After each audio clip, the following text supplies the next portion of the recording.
குருவே போற்றி ஒளியும் ஒளியும் எனக்குள் காட்டி உணர்த்திய குருவே போற்றி. ரொம்ப சந்தோஷம். இவர் இந்த அம்மா இவர் விஓவாக இருக்கிறார், திருவள்ளூர் விஓவாக இருக்கார். இந்த அம்மா மனைவியாக இருக்கிறாங்க. இவங்க 2 பேர் தான் எனக்கு அடுத்தபடியாக ஆசிரமத்தை மெயின்டைன் பண்ண போகிற குருமார்கள். லேடிஸுக்கெல்லாம் அந்தம்மா உபதேசம் கொடுக்குறாங்க, ஜென்ஸுக்கெல்லாம் இவர் உபதேசம் கொடுக்குறாரு. அவங்க அந்தளவுக்கு தேடல் அதிகமாக இருக்கா? தேடலே கிடையாது பார்த்தேன், அதுக்கு பேர் தேடல் கிடையாது. சரி சரி. தேடல் இருக்கிறவன் ஒரு குருக்கிட்ட போயிட்டு நான் இத்த கண்டேன்னு சொல்ல மாட்டான். சாமி நான் அதை அடையணும், எது வழி எனக்கு காட்டு, சரி அந்த வழியில் நீ காட்டுற வழியில் நான் பயணம் பண்ணி பார்க்குறேன் அப்படின்வானே தவிர இதை பார்த்தேன் அதை பார்த்தேன்னா அவன் கற்பனையில் தெரியிடுவேன். இப்போ நீ உபதேசம் குத்தினா கூட இப்போ போன வாரம் ஒருத்தன் ஃபோன் பண்ணுறான், எனக்கு ஆவடியிலேருந்து ஃபோன் பண்ணுறான். இங்கே ஒரு உபதேசம் வாங்கிட்டு அவன் போய் இன்னொருத்தருக்கு அங்கே சொல்லி கொடுத்துக்கிறான். சரி சரி. அவனுக்கு தலைவலியெல்லாம் வந்துட்டுது. இவன் ஒரு உபதேசம் வாங்கினோன்னு இவன் பெரிய மகான் ஆகிட்டான்னு நினச்சிக்கணும். சரி சரி. இன்னொருத்தனு போய் சொல்லி கொடுத்து தலைவலி எல்லாம் வந்துடுச்சு. அவன் ஃபோன் பண்ணான், நமக்கு தெரியாத ஆஸ்பத்திரிக்கு போய் பாருன்ட்டோம். இந்த மாதிரி கற்பனையில் இருக்கிற குருன்றவன் சும்மா வந்து இப்படி செய் அப்படி செய்யன்றது இல்லை. அது சரி. அவன் பல விஷயங்களை நான் உபதேசம் கொடுக்க போனேன்னா எப்பவுமே நேராக ஒருத்தரை கூப்பிட்டு உபதேசம் கொடுக்கவே மாட்டேன். சரி. நான் உட்காந்து நான் என்ன செய்யணுமோ செய்துக்கின பிறகுதான் ஒருத்தருக்கு உபதேசம் கொடுப்பேன். ஆமாம், அதான் முறை. ஆமாம்.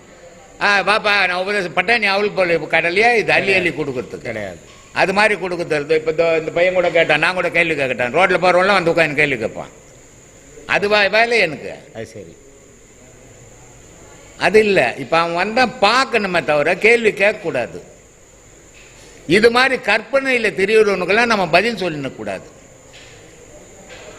அவங்ககிட்ட ஒரே ஒரு வார்த்தை, நான் இன்னும் கடவுளை பார்க்கல, நீ பார்த்துட்ட, நீ தான் எனக்கு குரு, போயிட்டு வா. நீ இன்னும் கடவுள் மாதிரி நம்ம மரியாதை கொடுக்க வேண்டியது கொடுக்கணும் இல்லையா?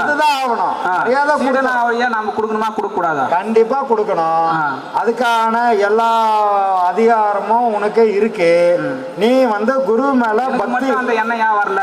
இல்ல வந்திருக்கு இல்ல. ஒருத்தர் வந்து எனக்கு காசு இல்லைனாலும் பரவாயில்ல, என் நகையை வித்தாது கூட என் குருவுக்கு செய்வேன்ற. எனக்கு அவரே குரு தான். ஆனா நான் என்ன சொல்றேன்னா, வந்தா பார்ப்பா, வீட்டுல ஏதாவது உட்கார வச்சு சாப்பாடு போட்டு கொடுப்பா, ஆமா அப்படின்னு அந்த எண்ணம் ஏன் வருது? நான் உங்க கூட சேருவேன்னா எனக்கு அந்த எண்ணம் வரணும் இல்லையா? அப்படி வராது. ஏன் அப்படின்னா ஒவ்வொருத்தருக்கும் ஒரு வினைப்பயன் இருக்கு. உனக்கும் குரு பற்று இருக்குது, ஆனா ஒரு எல்லையில இருக்கு. குரு வந்தாரா, சரி வா ஐயா குரு வாங்க வாங்க உட்காருங்க, சாப்பிடுங்க, என்ன சாப்பிட்றீங்க, எல்லாம் முடிச்சு அனுப்புகிறோம். ரைட்டு, இது ஒரு வகையான குருப்பற்று.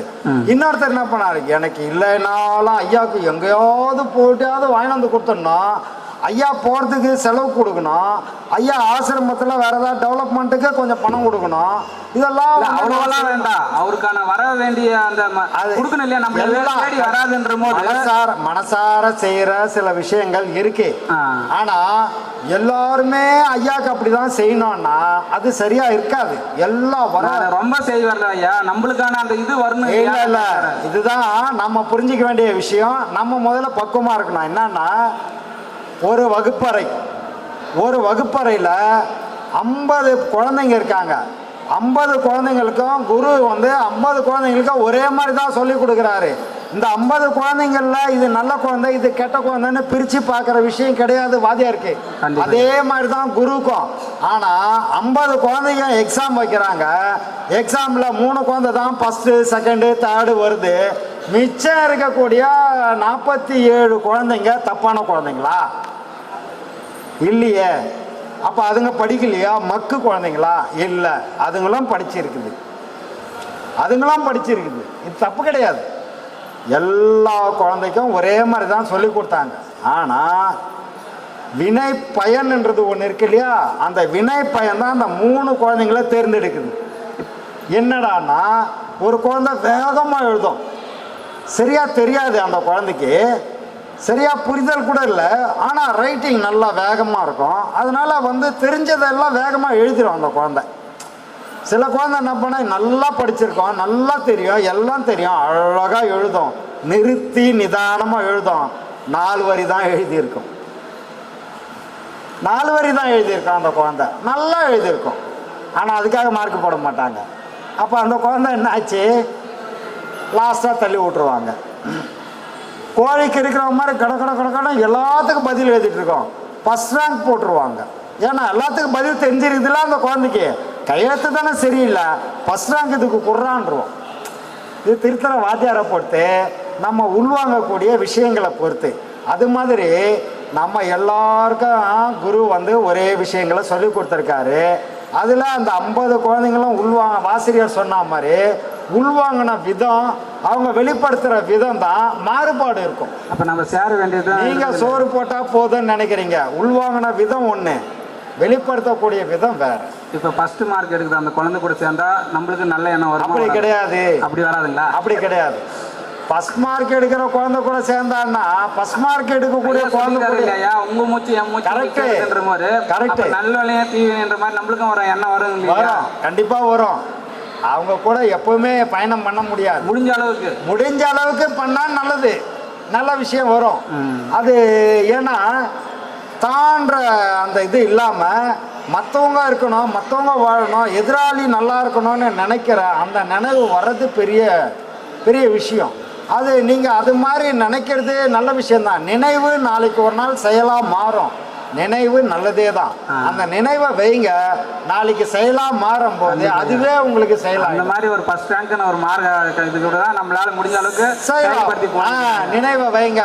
இப்போ அந்த குழந்தை ஃபர்ஸ்ட் ரேங்க் எடுத்தது, நான் கூட சேர்ந்து அந்த ஒரு நல்ல எண்ணம் போயிட்டு இருக்குது. இல்ல, அவங்க கூட சேர்றதுக்கு வாய்ப்பு இல்லை. எல்லாரும் போய் ஃபர்ஸ்ட் ரேங்க் எடுத்த குழந்தையோட சேர்ந்துட முடியாது. அதுக்கு உனக்கு நினைவை அந்த குழந்தை மேல வச்சு, இந்த குழந்தை ஃபர்ஸ்ட் ரேங்க் எடுத்தது அடுத்த வாட்டி நான் எடுப்பேன்ற நினைவுல நீ இருந்தீங்கன்னா நீயே எடுக்கலாமே தவிர எல்லாரும் அந்த குழந்தை கூட போய் அந்த மூச்சியை உள்வாங்கணும்னு நினைக்க முடியாது.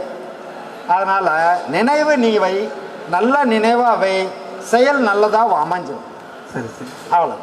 இன்னொன்று ஐயா சொல்லியிருக்கிறாரு, ஒருத்தர் வந்து உட்காரத்துக்கு இடம் கொடுத்தா வீட்டில் அங்கே தான் அவங்க இருக்கும், நம்ம பெட்ரூம் போயிடக்கூடாது, தப்புன்னு நினைக்கிறாரு ஐயா ஒரு வார்த்தை சொல்லியிருக்கிறாரு. ஒருத்தர் வந்து இடம் கொடுத்தா ஆமாம் அந்த இடத்துல இருக்கணும், நம்ம நேராக பெட்ரூம் போயிடக்கூடாது அப்படின்னு சொல்லியிருக்கிறாரு. அந்த மாதிரி இருக்கிறதுல நம்ம எங்கே இருக்கிறோங்கன்றதை நம்ம யோசிக்கணும் இல்லையா? கண்டிப்பாக யோசிக்கணும். ஆனால் எல்லாருக்கும் அந்த ஆற்றல் இருக்கான்னா இருக்காது. ஒரு ஏதாவது நல்ல அறிவாற்றல் உள்ளவன், சிந்திக்கிறவன், இப்போ நான் ஒன்றும் இல்லை, நீங்கள் சாப்பிட்டுட்டே இருக்கிறீங்க வீட்டில், திடீர்னு நான் வந்துட்டேன், ஐயா வாங்க வாங்க டக்குன்னு சாப்பாடு கையை உதறிட்டு கூட முதல்ல எழுந்துருவேன். ஏன் ஐயா வாங்க வாங்க முதல்ல உட்காருங்க, எல்லாம் முதல்ல ஐயாவுக்கு சாப்பாடு போடும் அப்படின்னுவீங்க. சரி, நீங்கள் வந்து என்னை பார்த்தா அவ்வளோ உற்சாகமாக முதல்ல ஐயா சாப்பிட்ணுன்னு அவ்வளோ இது. நான் என்ன பண்ணணும், முதல்ல நீ சாப்பிட்டு வா, எனக்கு கொஞ்சம் வேலை இருக்குது, முடிச்சுட்டு தோ வந்துடுறேன், நீ முதல்ல சாப்பிட்டுட்டு வா, இதோ வரேன் அப்படின்னு நான் கொஞ்சம் ரிலாக்ஸ் பண்ணணும். உன்னை நீ சொன்னதே சரி, ஓகேப்பா, இவர் நம்ம சீடர்ப்பா, இவர் நல்ல விஷயம்பான்னு நேராக வந்து அங்கே உட்காந்துக்கணும். நீ முதல்ல சாப்பிட்டு வாப்பா, அப்புறம் பேசுவோம், நான் அப்புறம் சாப்பிட்றேன் அப்படின்னு நிற்கணும். இதில் 2 விஷயங்கள் நம்ம பார்க்கணும். ஒவ்வொரு விஷயத்துக்கும் சூழ்நிலைகள் நம்மளை அப்படி அமைச்சிரும். அந்த சூழ்நிலைகள் எப்படி அமையுதோ அதுக்கேற்ற மாதிரி நம்ம செயல் புரிஞ்சிருவோம்.